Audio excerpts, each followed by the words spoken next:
So today's class will be going on adaptation of animals to cold climate. So as you will know, different types of animals have their survivability or their livelihood in a certain specific environmental condition. That is totally depends upon the climate where they are surviving. So especially when there is a cold climate, the animal have to take so much different types of adaptations for their livelihood. So in this very topic, we will discuss about on those specific things.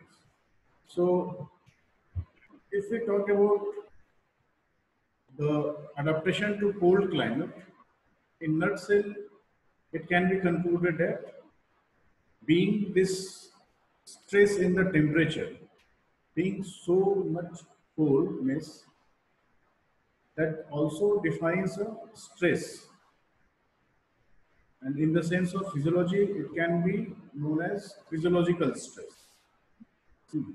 This may be due to excessive heat or cold. So what will happen? This excessive heat or cold, which generate a physiological stress condition in an animal, will impair their function so that they can't perform their duties or whatever the work they have very smoothly. This is the normal condition. But when the climate will become more extreme, then there might be some injury, like frostbite, heavily sneezing, coughing, so many things can be there. And certainly, if the condition is so much vastly, then they may appear to a condition that is near about to death, or they may be die. So the exposure to intense cold, that will lead to decrease the body temperature and so as the pulse rate. So this will generally cause the animal headache, nausea, disorientation, fainting, and unconsciousness. So here headache is very common because their nervous system will not performing very well. Nausea mean to say there will be some depriving or decreased amount of oxygen. So due to less oxygen, this nausea, fainting, and disorientation may occur because the tissues or the cells, whatever the oxygen they require to perform their normal routine work, that will not met out. So at the same time, the animal may be unconscious. So basically, the initial symptom of the cold stress will be pain in exposed areas. Whatever the areas of the body parts will come in contact with the severe cold stroke, that will, the very first thing that will lead to pain. So if the continued exposure is searching, then this animal will lead to numbness or mental confusion. The mental position of the animal, that is also be somewhat, you can say, having not in the linear position. So they might be confused. Lethargy is also there, and the irregular heartbeat. These all things are only due to the deficiency of oxygen. So this body heat, this is also a type of thermal energy, which is a byproduct of metabolism in higher animals. and especially it is in birds and mammals.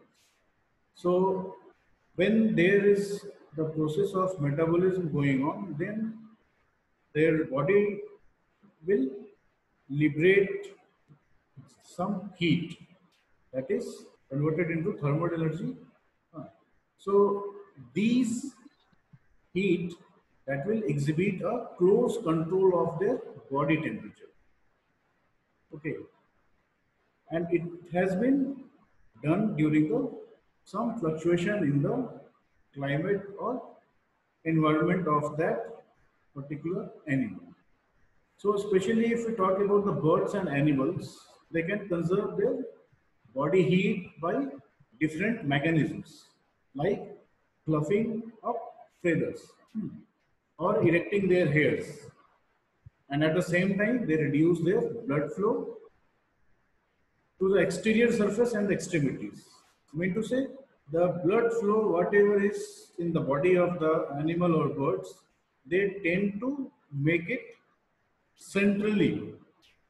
Whatever the blood is flowing through the peripheral, they just tend to get it in central position of the body, so that their different visceral organs, they may have sufficient amount of heat and oxygen.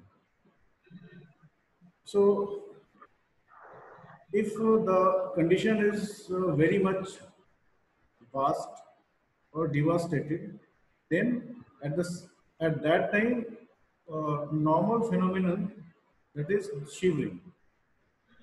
I am telling normal phenomenon because this shivering is not a normal phenomenon. But when the condition is very, very devastating, at that time this shivering only protects the animal from the environmental temperature. So at the same time, if the animal is doing some exercise or working or anything regarding movement, then some energy is liberating also, and that will protect the animal from the environmental condition. So this body heat is also maintained by minimizing the exposure of its body surface to the surroundings. So especially at this time, what the animal do? They just maintain their posture and position of the body as it is not so much exposed to the environmental temperature. So, as for example, so many animals in that specific hard, you can say the hard environment or surrounding, like penguins are there, seals, some birds are also there, some quaits. Especially what they just maintain their body posture and position in such a way that the exposure of their body surface is minimized to their surroundings. So regarding this, some laws have been said by some scientists. One of the laws is the Boltzmann's rule. So according to this rule,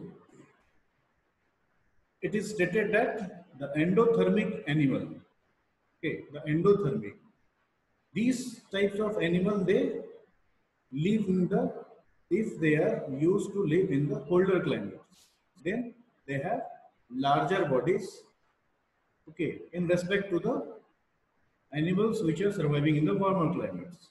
But the difference is that these individuals with larger bodies are better suited for colder climate because their larger bodies produce more heat due to having more cells and a small surface area to volume, that is compared to the smaller individuals. So it will lead to reduce the heat loss.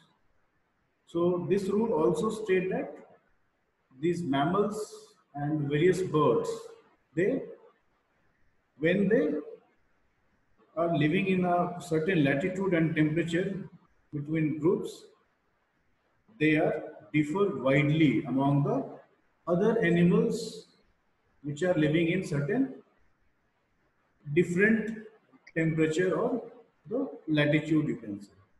So basically what happens during this, according to this rule. So basically the older climate animal have larger bodies, but at the same time their extremities were short.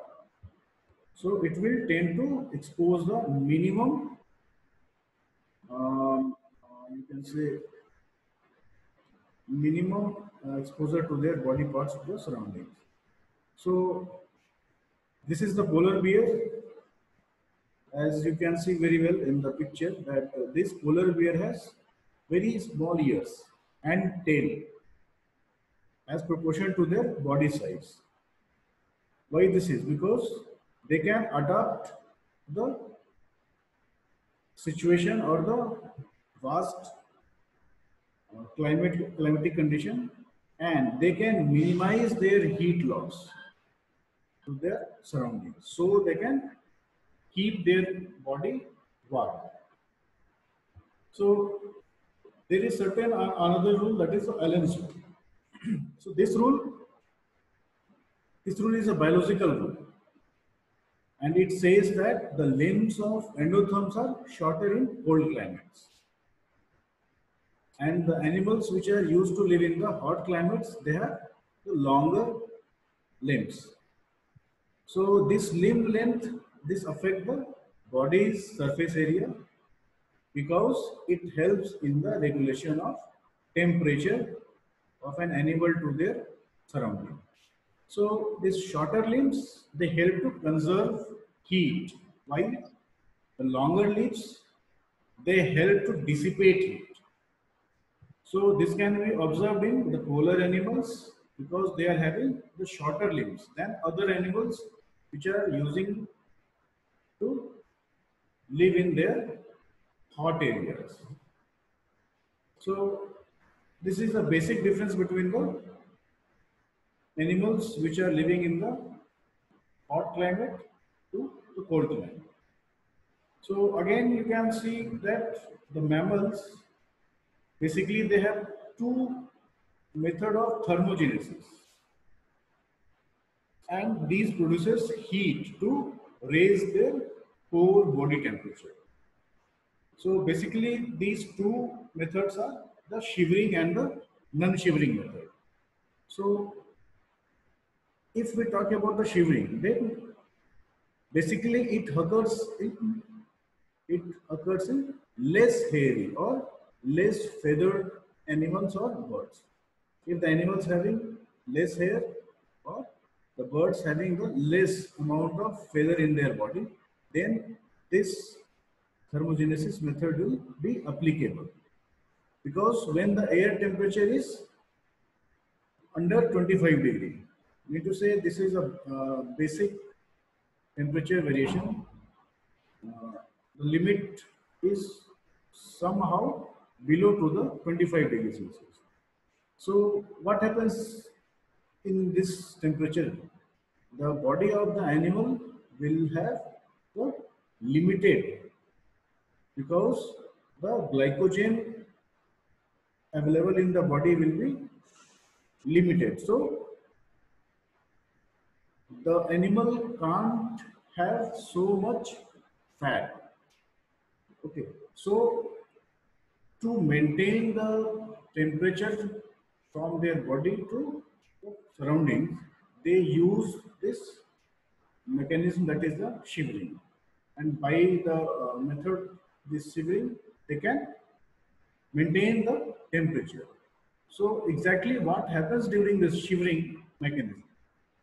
So basically, you can think like this, that if an animal, like the basic mammals, you can say, those who have very less hair, so they have a tendency to maintain the temperature during very, very cold climate. What happens there? The blood circulation tends to be come in the central position rather than the peripheral. So that will lead to less blood volume in the peripheral.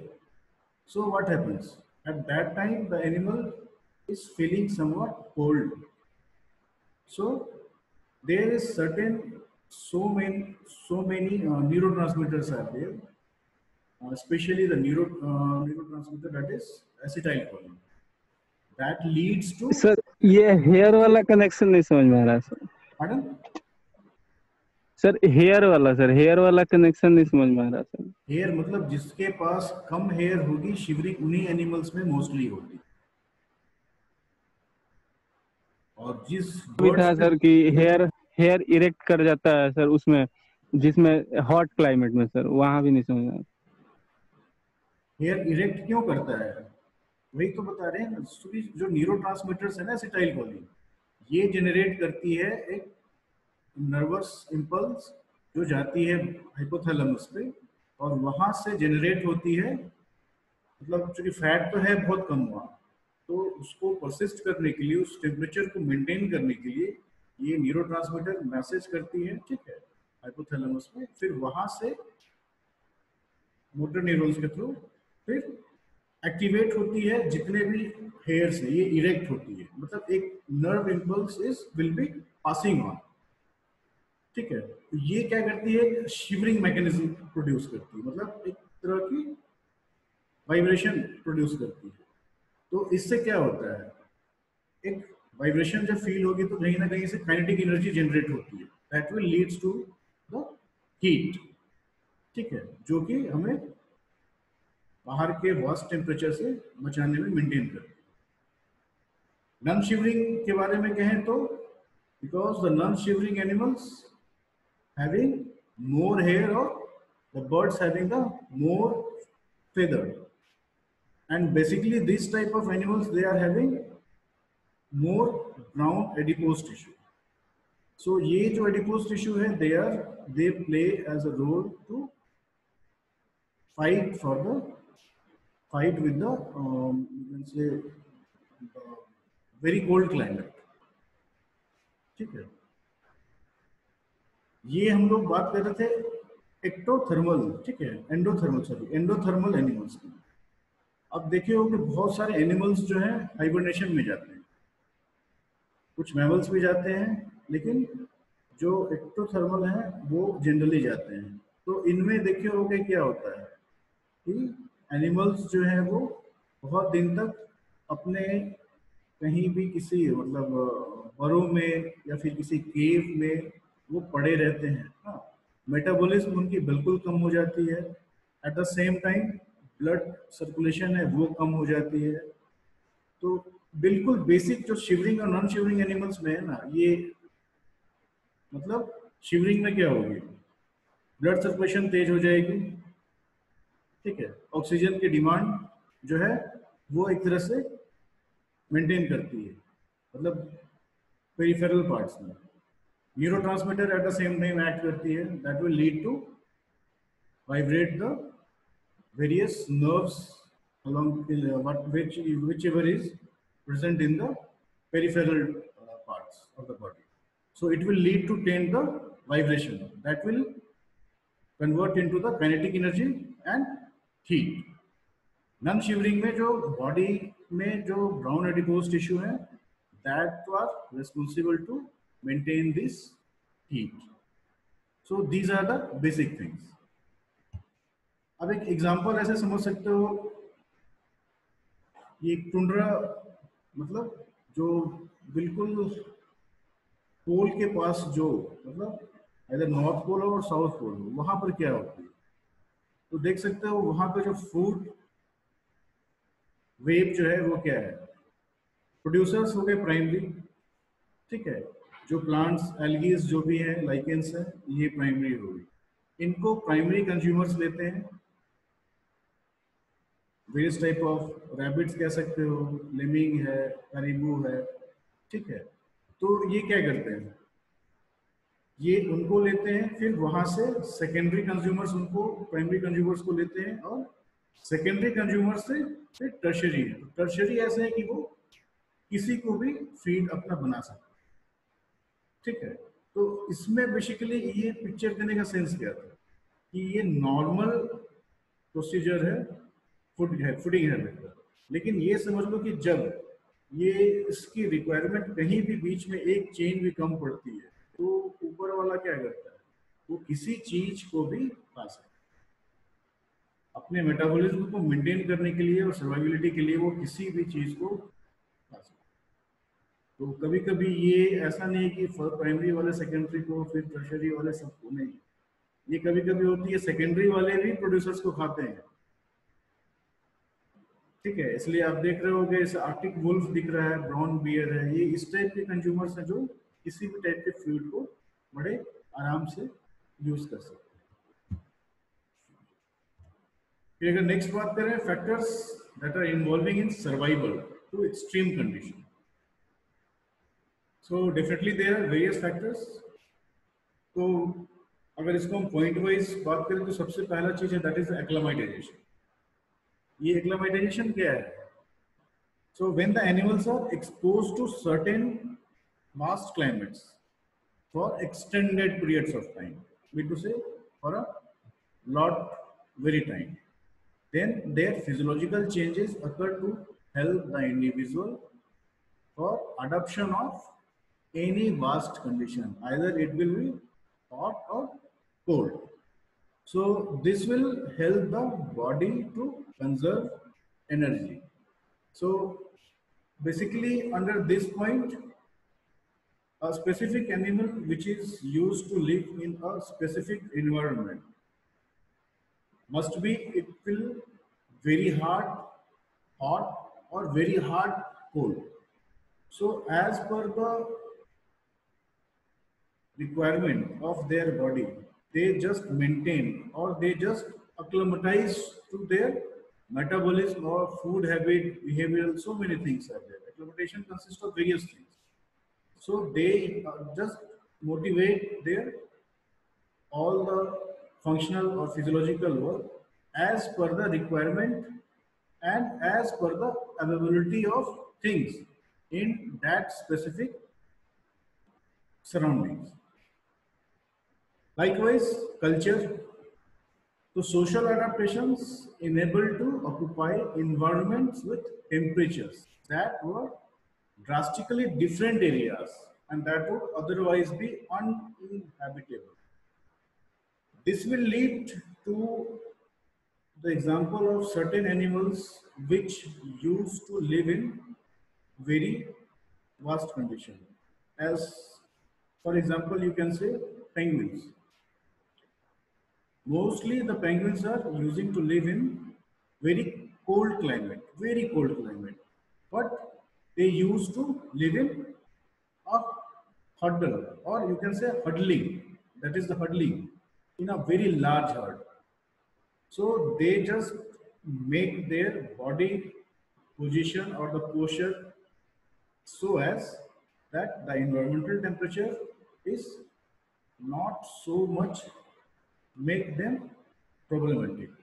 So they can have their social and cultural activities by the which they can protect from themselves in a very extraordinary harsh condition. Genetic adaptations is also there because whatever the peoples they are using to live in a longer period, for a longer period in such very harsh or vast condition, their genetic adaptation is also changed as per their requirement. So what happens? Some mutation will or some mutation may be made in their DNA sequence so that they produce some enzymes or proteins which are easily rectifiable by which they can have a pleasant or normal life itself during the very harsh environmental condition. Like this, behavioral adaptation is also there, as I have told you just in the previous slide, as for example, penguins. So these penguins, they used to live in herd. a very large or big herd, you can say. That is huddling. And this can reduce heat loss up to 50%.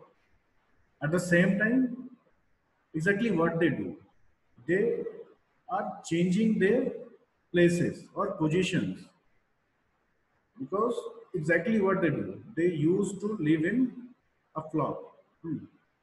So some animals were, or some birds were used to live in the center position, and some were in the outermost position. But at certain duration, they used to change their position or posture, so that the animal will maintain themselves to that certain or specific vast condition, and to allow the other animals in a very normal physiologic condition, to maintain their normal physiologic condition.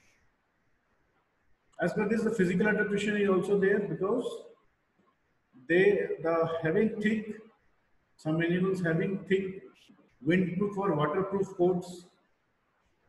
As for example, these emperor penguins, they have 4 layers of scale-like feathers, and these layers overlap to each other, and they just form a good protection from the heavily cold wind.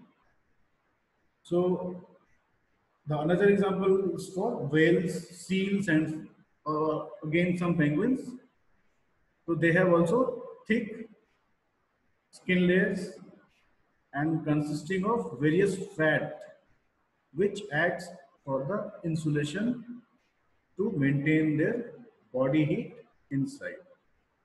In some other animals, they used to create hibernation. So, for example, the polar bears and so many animals are there. So these are the some pictures you can have. These penguins, they are using to live in a herd. These seals, they used to come up from the water when there is requirement of oxygen. Otherwise, they used to maintain, or they just have acclimatized their body to that vast condition.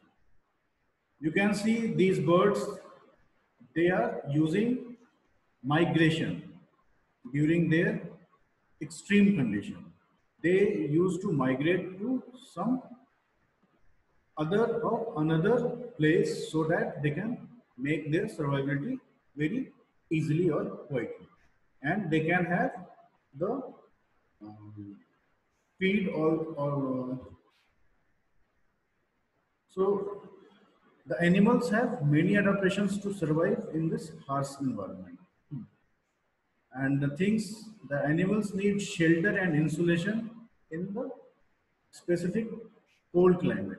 So these animals, they tend to have thick and warmer feathers and fur, and many of them have larger bodies and shorter arms, legs, and tails. And these help to retain their heat. So, as I have told, many birds which are living in extreme cold climate condition, they have 2 coats of feathers, which acts as an insulator and maintain the extreme cold climate condition. So they also migrate to warmer climates during the harsh winter months. This is a photograph of a goat, mountain goat, which used to migrate in search of their food when there is the scarcity of food, or the weather will become so much harsh. Some more animals which used to hibernate for the winters, and some animals used to go into the burrow. So some of the animals are also there that they almost spend their whole life buried in the soil or beneath rocks, okay, or plants, because these things, they can have their shelter as well as the ability of their food. So this will leads to the today's topic, that is adaptation of animal to whole climate. So regarding this,